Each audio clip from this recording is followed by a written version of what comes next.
Welcome to the Spunky Spirit Podcast. I'm your host, Psychic Medium Carrie Muggs. This is where we learn all things spirit, everything from spiritual gifts, awakenings, ghosts, aliens, and starseeds. Nothing is untouchable, but always fun and spunky. I am honored to be on this spiritual journey with you, so make sure you hit the subscribe button so you never miss an episode.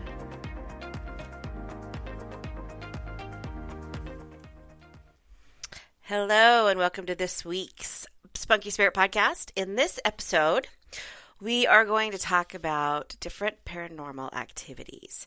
Because last fall, I kind of started getting into the paranormal thing, and then Christmas happened, and Thanksgiving happened, the retreat happened, and I kind of dropped it. And so I'm interested in it, and I'm going to pick it back up again. So today, we're going to kind of talk about that. And also, next week, I'm probably going to talk a little bit about the alien stuff that's going on recently. I want to research that more, so that's probably what we're going to talk about next week. But so the different kinds of paranormal activity, and I'm going to talk about each one, and I'm going to explain if I've had that kind of activity before and what you can expect and all that kind of thing. And now this is not to instigate fear. I fully believe that these spirits just are kind of like kids. They just need a way to communicate with us, and we need to figure out why they're trying to communicate or why they're trying to, and it's not for everybody. Everybody, if you don't want to have anything to do with it, that's that's totally good.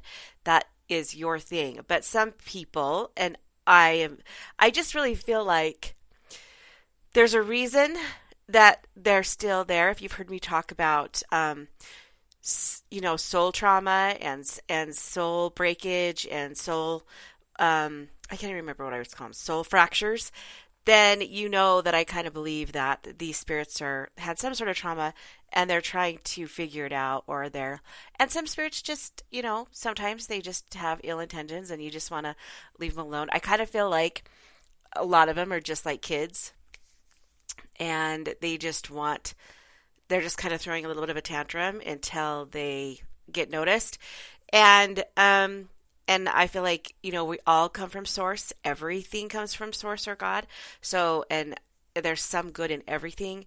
But also, too, it's not worth your sanity. It's not worth your health. It's not worth any of that kind of stuff. So if it's over your head, then I would suggest calling somebody who can deal with it. But I'm just going to kind of give you, this is just like a general kind of, this is how they show themselves, or these are different paranormal experiences that people have had, or different kind of ways that they kind of reach out. So the first one is apparitions. So an apparition is when their energy materializes and it resembles a physical form. So this is when you actually see somebody. And this can be a person or an animal or an object. And they're kind of, you see them like as mist or as vapor, or you can kind of see through them. This is kind of how they're depicted on shows or in Hollywood. They can be all the way bodied or partial bodied. And it doesn't really become solid matter. It just kind of vanishes really quickly, because it really takes them a lot of energy to show up like that. So they don't stay around. You can't see them for very long. And sometimes you can see these out of the corner of your eye. Sometimes a lot of these apparitions will show up on your staircases, in your corners, in your hallways, because the energy there is more condensed and it's easier for them to manipulate. And so I have seen quite a few apparitions, mostly when I was little. And I just thought it was normal. I didn't think there was anything to it. I just thought everybody saw it. And then when I kind of started realizing that it's not normal, then that's when I kind of started to freak out a little bit, because I could tell my mom didn't really like it. I have instances of seeing my grandfather, my grandmother, my great-grandmother, and a figure coming through the backyard of my old house when I was little and coming up to the window. Also, my guides I've seen a lot of. So growing up, I've seen quite a bit of it. But here's the thing. When you do mediumship, a lot of people think that you see them like that all the time, and you don't, because it takes them a lot of energy to show up that way. So a lot of times they'll just show up as orbs or of lights, and they'll talk to you that way. So don't always think that they have to. It's not like Hollywood. They don't have to just show up like full apparated or full apparitions. So, and it could be residual. So I've talked about this before, where there's a president, one of the wives, a president, I think, I can't remember, Truman, I think. His wife is his wife's ghost is frequently seen hanging laundry outside of the White House, and I don't really feel like she's stuck there hanging laundry outside of the White House. I feel like she constantly did that all the time, so that left her energy print there. And that's why trauma, when there's trauma in certain spaces, it leaves that energy print there. So sometimes if figures like repeat and they don't communicate with you, and you see them every night at 12 o'clock and they're walking out the same window, or they're pacing across the floor every time, this is more likely residual energy than it is like a haunting of some sort. So I thought that was kind of interesting. Shadow people. I do not love shadow people. They are kind of the scariest types. I have seen quite a few shadow people. My kids have seen shadow people. They can be pretty scary. They can be completely black or gray, and I've seen ones with yellow eyes, and I've seen one with red eyes. And it's truly like a black detached shadow. It's like it moves around the house like somebody's shadow, and it can be lots darker. The ones that I've seen are kind of darker, and they do kind of have sort of a humanoid figure of some type, like and you can tell that they're not human, and it's like a shadow in the corner of your eye. Sometimes a lot of people feel like that they're you know, the sleep paralysis, when they have sleep paralysis, they can see these shadows too. And when you see these shadows, you don't feel great. Like they kind of feel malevolent. They feel like they're more evil. They're more darker. They're more darker. They're more dark. And they can kind of just like move around the room pretty easily. And they really bother children a lot of the time. So I don't really love that. If you do see any shadow people in your house, I would suggest buying some black tourmaline, saging your house. And a lot of people believe that this is a menacing, like a malevolent energy. And they can be seen like as the peripheral vision, or like in silhouettes and in dim lit rooms. And it's just, they can be kind of scary. So again, would like to know why they're there. And I have seen quite a few of these, and I know that lots of my kids that I try and help, this is the number one thing. And they kind of are a little, scary. And not everyone sometimes feels, when they see a shadow person, feels threatened. I don't know if it's because the shock of seeing them that you get scared, or if they have that feeling with them. But they kind of, I do feel like their intentions aren't the greatest, the ones that I've come across anyways. So if you do see shadow people, or your kids talk about shadow people, I would definitely sage and get some black tourmaline. Phantom, like different kind of sounds. And this can be any sound that someone is making that you kind of just like footsteps in the hallway, or running down the staircase, or if your dog passes away, you can hear maybe the clicks of their nails on the floor. You can hear music coming from another room, sounds of dishes, or someone talking in the other room and nobody's there, doors slamming, like sounds of door slamming, and nothing's actually moving. You can hear these.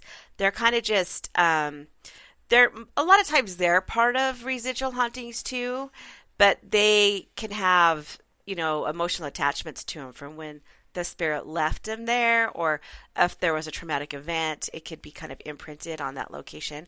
So sometimes you can feel that energy, and the spirit, the ghost or the spirit can create these sounds from actions, or just like or they can make those sounds too. Sometimes you can hear voices, different kinds of things. This is like just different kind of sounds that kind of freak you out. You don't know where they came from, or and sometimes you're just like, oh, I was crazy. I didn't really hear that. And that kind of goes with a little bit of poltergeist. If you guys, this is going to totally know my age, but my dad loved the paranormal stuff too.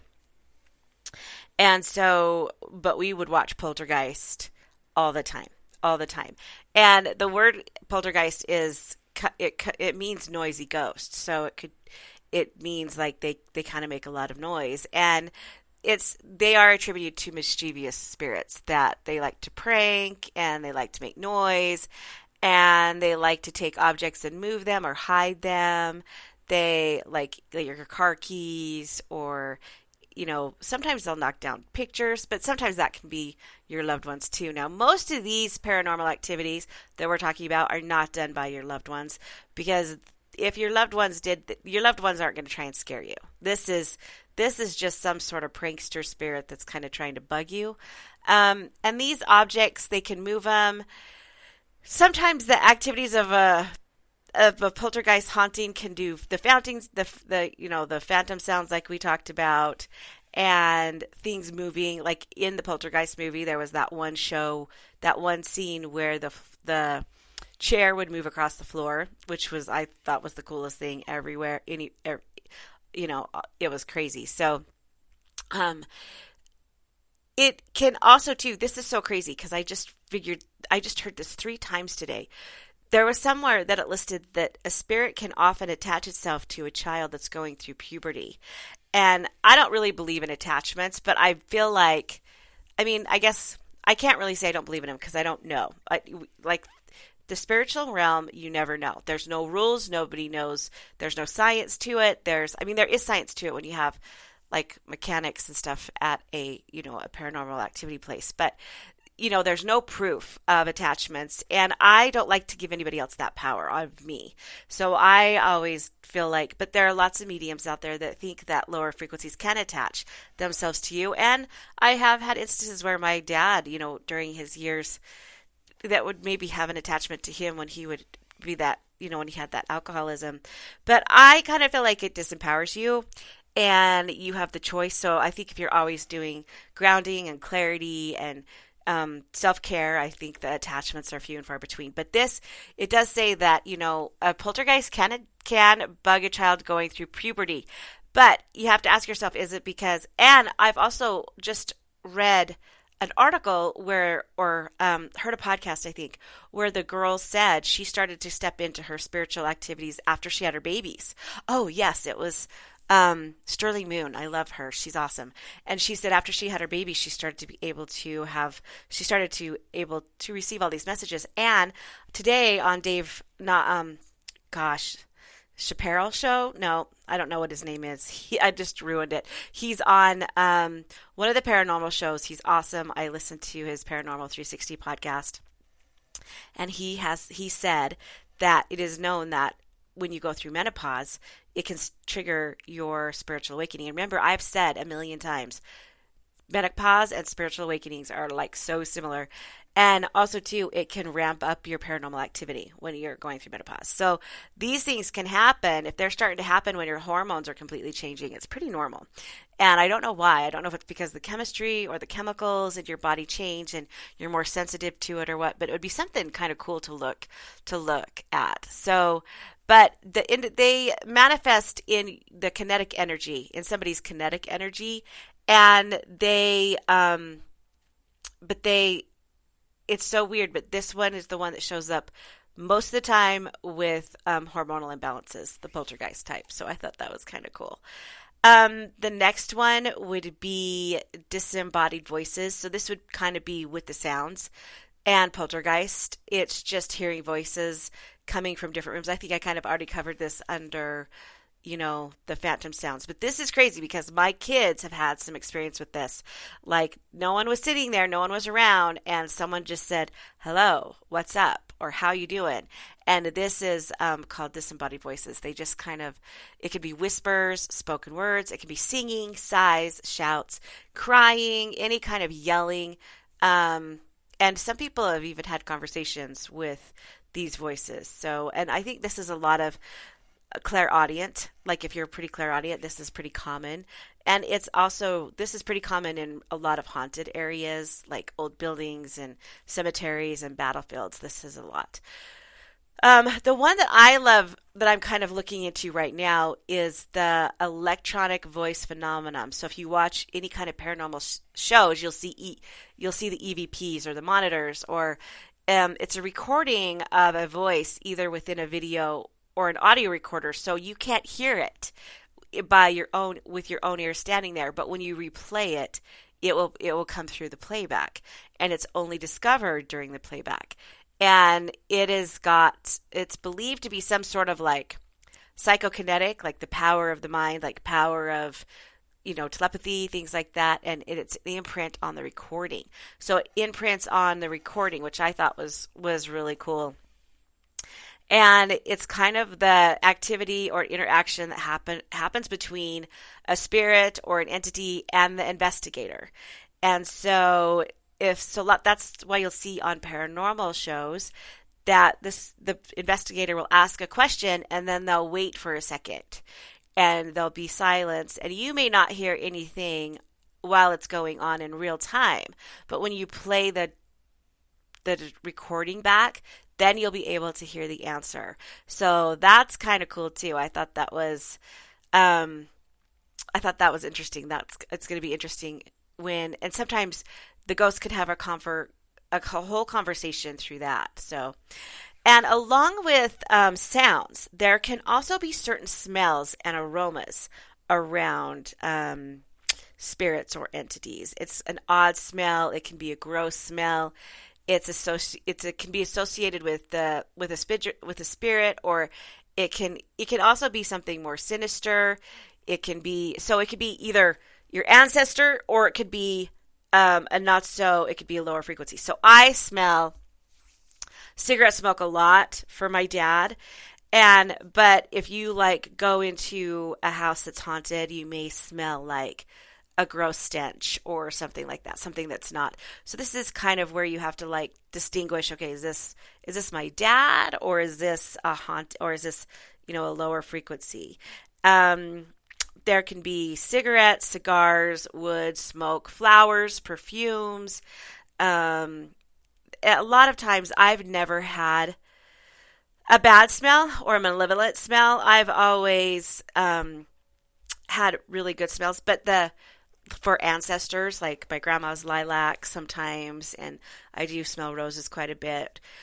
Now, when they're kind of more malevolent, then it can smell like rotten eggs. It can smell like sulfur. It can smell like puke. It can just be a really odd smell that smells pretty gross. And so that's kind of where your ancestors aren't going to show up with that kind of smell, right? Like they're not going to do that. So you'll kind of know the difference. Now, electric, the next one is, and this is the one I loved, this one is common with not only spirits, but with UFOs. So if you ever, or alien stuff too. So if you ever have watched Sleepwalker, what is it? You guys, I get so bad. I think Sleep Ranch or Skinwalker Ranch. This will also happen when there's they kind of feel like it's alien activity, but it also happens like it can be more. They also have an area in the ranch that's like more phenomenon or paranormal. And so this is kind of where the electronic equipment malfunctions. If you ever watch, a lot of times when you go into a ghost, I don't like to say ghost hunts, but if you go ghost investigating, and your batteries will run down really, really fast. Or if you watch Skinwalker Ranch, there's an area where none of their phones start to go crazy, their batteries go nuts, everything kind of starts to fail. And it's often a sign of paranormal activity. And so they can report all of their the investigators can say my electronic equipment is malfunctioning, and the cameras stop, and the batteries go, the infrared camera's power goes down, lights turn off, and there's no reason why. And so if you're experiencing this type of this stuff going on in your home, I would make sure that your electric wiring and everything is okay. But because a lot of times spirits will come through your ancestors and say, we play with the lights, we do this. So a lot of times um, you have to just be kind of, what you're feeling. Because if you see the lights flicker, I feel like that's more of an ancestor letting you know they're around. But then if like everything shuts down, then that would be different. So you just kind of have to see what kind of feeling you have around it. Everything's going to kind of freak you out at first, right? Everything's kind of freaky. Even when still to this day, if I turn and see a spirit, it still kind of freaks you out a little bit. So, because it's kind of that shocking thing. Even if you're a medium that does readings every day and you wake up and there's a spirit standing by your bed, it's going to freak you out. So all this stuff is going to freak you out regardless, but just kind of know that if you think it's an ancestor, you just ask them to stop. And universal law, they're supposed to stop. They're supposed to respect your boundaries. So just kind of know you kind of have all control. That's the thing I don't want you to forget. You always have control. You are in control, even though you're scared and you don't feel like it is. You are always in control. The next thing is orbs. So I do see orbs quite a bit, especially when I do readings. You can see them in photos. You can see them in videos. They can be in all different colors. And sometimes different colors have different meanings. So you can decide who's around. A lot of times green orbs are ancestors or your past loved ones. And sometimes they can just be dust. I remember when I was working one time and my boss came and showed me this awesome door cam, and he's like, look at this, I got a ghost. And I was like, oh my gosh. And it was totally not. It was dust. He was totally playing a joke on me. So you just have to be really careful here. Now, a lot of times they are found on video, but sometimes you can see them in spirit. I just had an awesome experience. I don't usually talk about my readings, but you don't know who this is. You don't know this person. But as soon as I said the prayer of protection, he said I always say a prayer of protection before I do my readings, and I close my eyes. And he said as soon as he closed his eyes, he could see the orb or that form of that light of a person there. And it was amazing to him. So, and that's kind of how I see him too. They come through as lights or orbs, and it's kind of really cool because when I do readings, they cannot show up full. They don't show up full up, like what we said, evaporated. What is that called again? See, you guys, apparitions. They don't come all completely apparated because they're lowering their frequency and I'm raising mine. And so they have to save some of their energy. So they come through as lights sometimes. And that would be orbs. Mostly people see these in pictures though. And it just kind of is a round circle that illuminates and flies around and maneuvers around the room. And it can go up and down and change directions. And they're either someone in your family deceased or they're angelic beings. Usually orbs are not malevolent. They're bright lights and kind of you feel good around them. So, and sometimes it just can be dust. So just be really careful when you kind of see these on videos and things like that. We already kind of talked about the battery drains because that's the same thing as the electronic equipment malfunction, draining batteries and things like that. And I do know that when a lot of people go on paranormal investigations, they do carry a lot of batteries because you can go through so many batteries. Now, there's also a thing called cold spots. Lots of people, my husband will get cold. So there's just times when the temperature just changes and it's really cold. I get really hot, like and that's why it was so hard during menopause when I would get hot flashes, because I get really hot. And sometimes I wouldn't know if it was a hot flash or if it was a spirit that was coming through. So lots of people will get cold, a drop in temperature. Now, when I was doing readings outside of my home, then sometimes my husband would wake up and our room was freezing all the time. I do know that. Our room was freezing all the time. And he was like, what the heck is going on? And sometimes he'd get really cold. As soon as I moved the readings out of the house, then our room was fine. It didn't get super cold anymore. Do have lots of students that get super cold. I do not. I get super hot. So any kind of temperature change kind of knows, which is hard because if you're going through menopause, then you don't know sometimes you don't know if it's a spirit. But my face gets really, really hot and really, really red. And I think that that's why if I do too many readings, my eyes will start to burn because my temperature changes. And some people think that the spirits gather energy from their surroundings and they try and manifest it in some form. So they change they absorb the energy and make it cool, or they make it hot.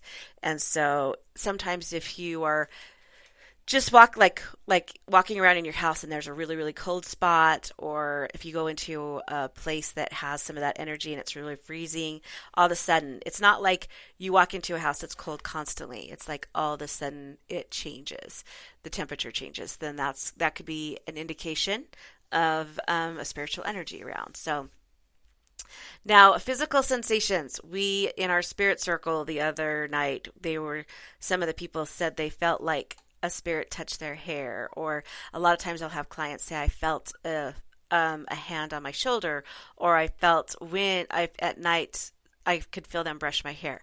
Now, usually, this is more than likely always an ancestor, a loved one that's kind of that's showing how much they love us. You can either you can feel it, or you can feel the breeze, or it's mostly felt, and it's mostly like a breeze or a draft, like your hair blows, but some people can actually feel their hair being played with. And so you can feel dizzy or lightheaded also too, and that's happened to me. Sometimes you can get tingles or a tingly sensation like goosebumps on your arms or your back. And sometimes people do have a hard time breathing when this happens. Like and I remember that too, but I thought it was anxiety. I thought it was an anxiety attack. So some people will think if there is a spirit around them, they will feel like they can't breathe very well. And some people will automatically think it's a panic attack. So when you kind of are doing this for a living and you kind of figure it out, you'll kind of figure out what is what. And then there's also kids and pets. Kids and pets. Now, kids under the age of 5, their frequency is already very high, so spirits don't have to lower their frequency very much to communicate with them. And cats and dogs' frequencies are pretty high too, and horses, so they can pretty much feel energies around them all the time. And I have spirits all the time come through in readings and say, I play with the dog, or I play with the cat. So when the cat does this is me, or when the dog does this. And they'll respond to different spirits in different ways. Sometimes the cats will get scared and hiss and run off. And sometimes dogs will bark, but sometimes they'll be playing with him and they'll just kind of like try and touch it. So, and also kids, this was me, having imaginary friends, or saying they saw grandpa last night, or somebody came and talked to them. This was what I would do a lot before when I was little. So, and a lot of people just think it's an overactive imagination, but a lot of times it can be spirits that visit.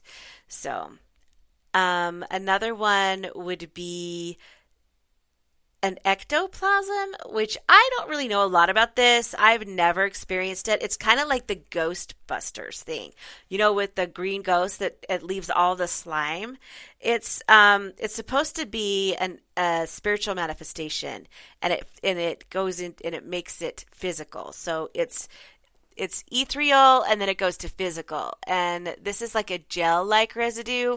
Lots of mediums in the olden days would create this ectoplasm. And it would be left during a paranormal activity or something.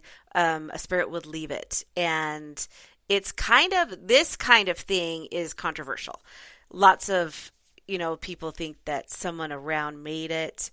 And it was kind of started back in the olden days, like when there was the spiritualism movement and mediums, and they would, it's kind of a glowing kind of substance, and some people say it was produced by the medium.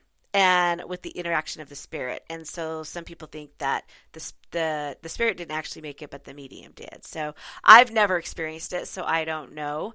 But that's one of the ones I've never experienced. So I thought that was kind of cool. I mean, I can't really talk about it a lot if I've never really experienced it. So also electromagnetic field spike. This is kind of like the EVP we were talking about. There are different electromagnetic fields around us for humans, and it's kind of known as our aura or our light of Christ or whatever you want to call it.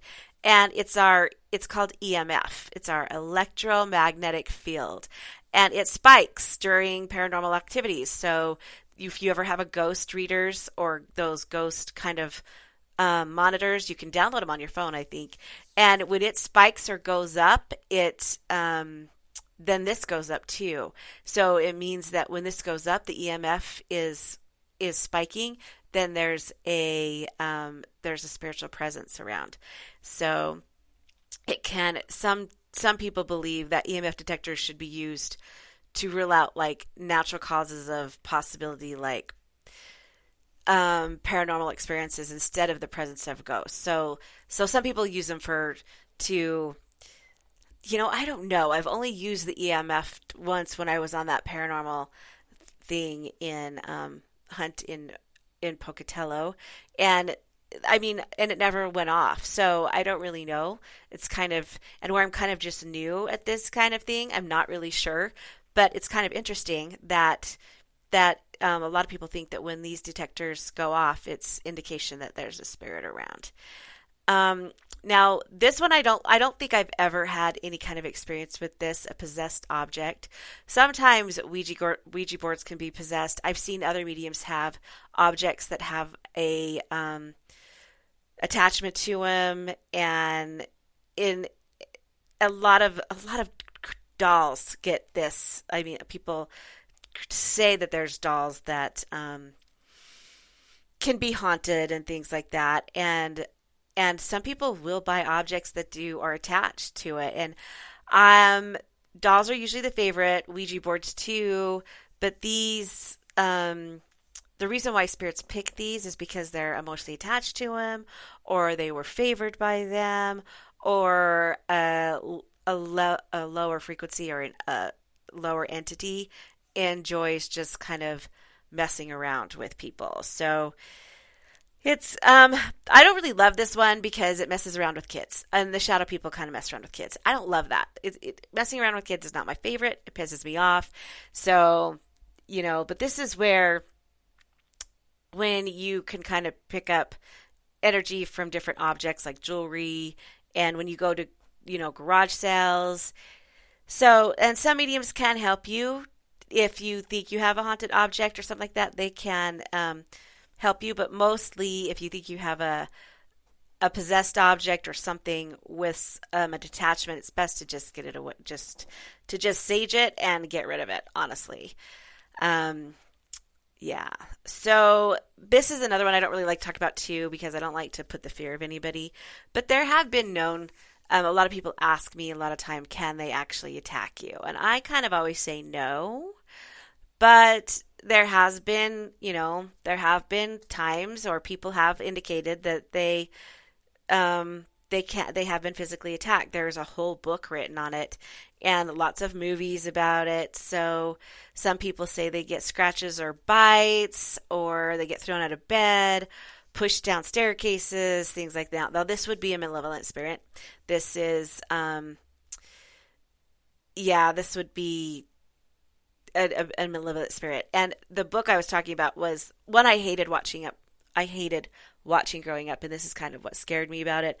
But there was a lady in 1974. Her name was Doris Bither, and they made even a show about it. But she claimed that there was some evil entities that were attacking her sexually and on a regular basis. So I don't love this because I don't want to create fear in anybody, but I can't say it's not true, and I can't say it is true, right? So it's just one of those things. There are no rules. Nobody knows, and unless you've lived through it, you don't know. But lots of mediums say this is impossible, and lots of mediums say it's totally possible. So If some people say that and even in dreams, they'll have a nightmare that something bit them and then they'll wake up with a bite mark. So it just is kind of, this is definitely malevolent. This is malevolent. This is not a good thing. And if there are instances that you're going through with this, then I would definitely seek out, an exorcist, probably. Even like as a medium, I don't even know what I would know. I don't even know what I would do for that. So, um, yeah, hopefully none of you are going through that, and don't feel like it can happen. It's very, very, very rare. So, another thing too, when you go into, if you're around something that's malevolent or something not great, you can feel sick or nauseated or super sad. A lot of mediums do this when they go into haunted areas. They feel like they start to feel nauseated. This is part of like feeling cold or hot. And it's kind of, a lot of it is, it's very common. It's very common for a medium to go into a place that's haunted and feel extreme nausea. And so a lot of times that's my sign to get out of there. If I feel nausea, I have done this before. It could be a sign of a haunting, but you know, it just depends. Like you could get stomach aches or cramps, or a lot of times too, um, just stomach hurts or your stomach hurts, and so that could be one of them. I mean, that could be a kind of sign that you probably need to leave the premises, or yeah, that one is. That one's a little, the nausea or the sadness all of a sudden is, I have experienced that, but unless you are an investigator or you are a medium, I'd probably, if you did feel that in a room or place, I'd probably not go there. Or, yeah.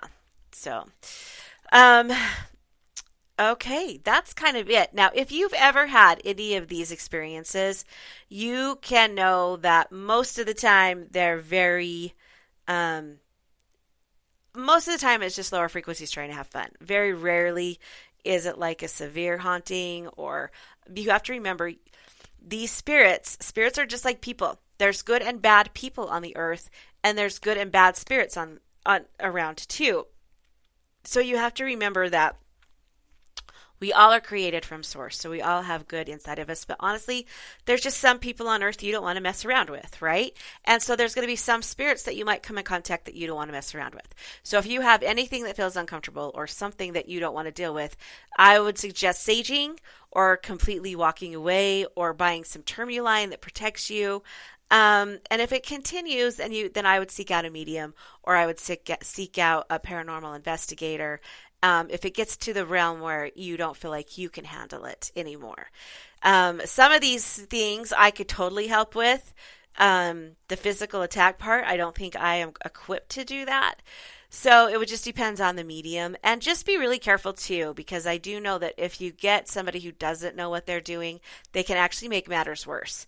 So make sure, and I will tell people, if I am over my head here, I will tell people I think you should probably call somebody else. I have, paranormal wasn't my specialty, but we do have a medium in my area that is phenomenal at it, and I will sometimes recommend her to my clients because she is way better equipped at the paranormal stuff than me.